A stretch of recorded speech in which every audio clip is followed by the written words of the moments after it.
నాకు 2014లో పోటీ చేసినప్పుడు మంచి మెజారిటీ ఇచ్చి ఆశీర్వదించినారు. 2018లో 2023లో నాకు అవకాశం రాకుండా చేసినటువంటి పార్టీ బీఆర్ఎస్ పార్టీ. అవకాశాలు రాకపోవడం అవన్నీ కామన్, కానీ అనేక తప్పుడు కేసులు పెట్టి నా జీవితం పాడు చేయాలని చూసినటువంటి పార్టీ బీఆర్ఎస్ పార్టీ.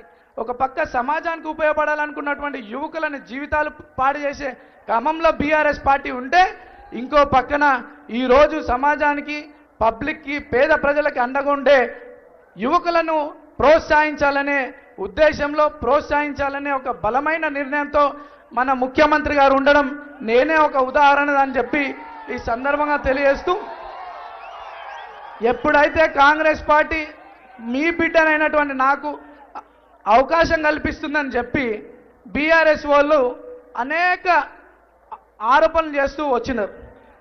ఆ భయం వాళ్ళకి ఈరోజు కాదు, 2018 నుండే ఉండే.